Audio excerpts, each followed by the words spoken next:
Sahabat setia Gowori yang dikasihi Tuhan, Shalom. Hari ini adalah Kamis 3 Desember 2020, Pesta Santo Franciscus Xaverius.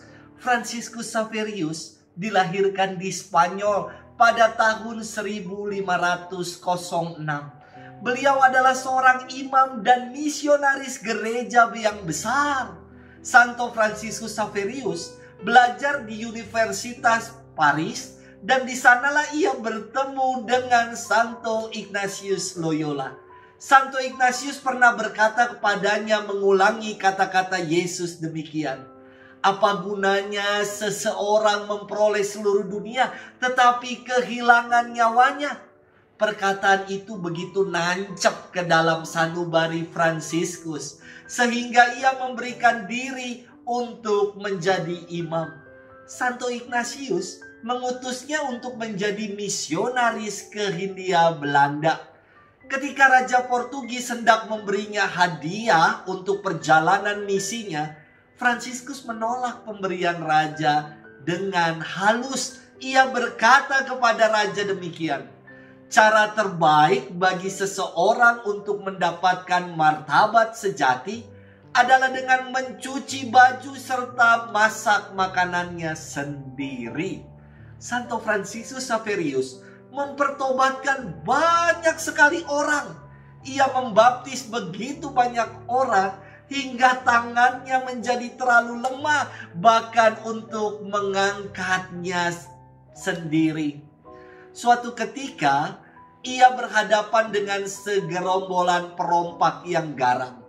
Ia sendirian dan tanpa senjata kecuali salib yang ada pada dirinya. Gerombolan perompak itu mundur kembali dan tidak jadi menyerang penduduk Kristiani karena memandang salib Tuhan yang dibawa oleh Santo Franciscus Xaverius. Sepanjang karya misinya, Santo Franciscus senantiasa dipenuhi oleh sukacita yang datang dari Tuhan. Ia mendambakan untuk dapat pergi bermisi ke tanah Cina. Namun ia jatuh sakit. Ia wafat pada tahun 1552 di sebuah pulau di pesisir Cina pada usia 46 tahun. Selamat pesta nama untuk lingkungan Santo Franciscus Xaverius wilayah 4. Kita bersama hari ini akan mendengarkan firman Tuhan yang diambil dari Injil Markus 16 ayat 15 sampai dengan 20. Kita siapkan hati kita. Haleluya, haleluya, haleluya. Pergilah dan jadikanlah semua bangsa muridku. Aku menyertai kamu senantiasa sampai akhir zaman. Haleluya, haleluya, haleluya. Tuhan bersamamu dan bersama rohmu. Inilah Injil Yesus Kristus menurut Santo Markus, dimuliakanlah Tuhan. Pada suatu hari, Yesus yang bangkit dari antara orang mati menampakkan diri kepada ke-11 murid dan berkata kepada mereka, pergilah ke seluruh dunia, beritakanlah Injil kepada segala makhluk. Siapa yang percaya dan dibaptis akan diselamatkan, tetapi siapa yang tidak percaya akan dihukum. Tanda-tanda ini akan menyertai orang-orang yang percaya. Mereka akan mengusir setan-setan demi namaku. Mereka akan berbicara dalam bahasa-bahasa yang baru bagi mereka. Mereka akan memegang ular. Dan sekalipun mereka minum racun maut, mereka tidak akan mendapat celaka. Mereka akan meletakkan tangannya atas orang sakit dan orang itu akan sembuh. Sesudah berbicara demikian kepada mereka, terangkatlah Tuhan Yesus ke surga, lalu duduk di sebelah kanan Allah. Maka pergilah para murid memberitakan Injil ke segala penjuru, dan Tuhan turut bekerja dan meneguhkan firman itu dengan tanda-tanda yang menyertainya.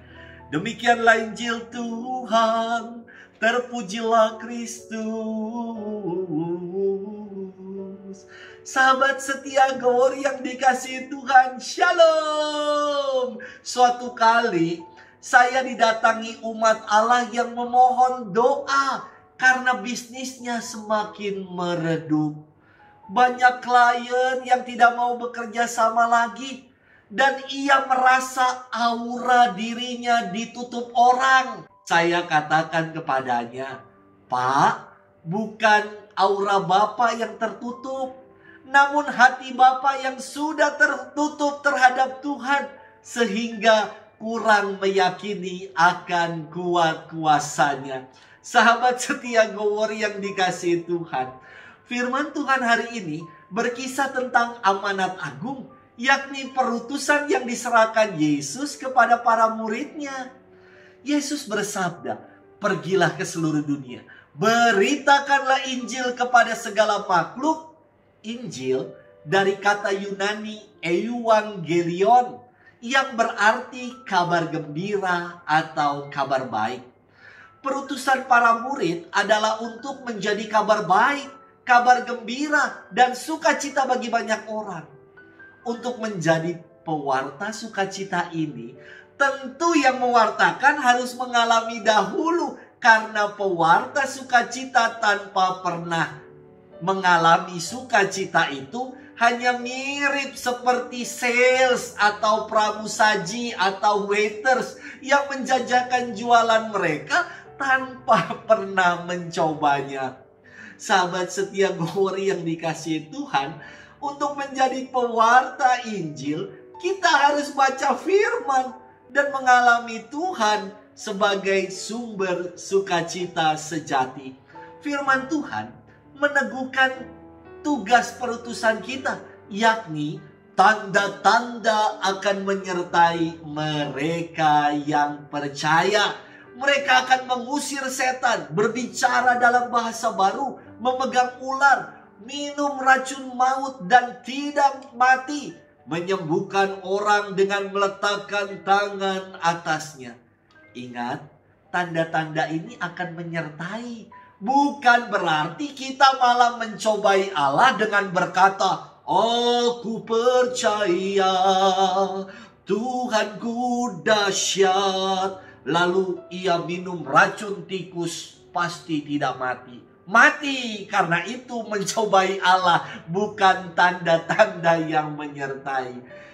Saudari-saudaraku, sahabat setia Glory yang dikasihi Tuhan, kisah perutusan ini diakhiri dengan pernyataan Tuhan turut bekerja dan meneguhkan firman itu dengan tanda-tanda yang menyertainya. Sungguh tangan Tuhan turut bekerja. Saya mengalaminya dalam menjalani perutusan ini. Bagaimana dengan Anda? Apakah Anda sungguh mengalami penyertaan Tuhan di dalam hidup? Tuhan memberkati kita sekalian dalam nama Bapa dan Putra dan Roh Kudus. Amin.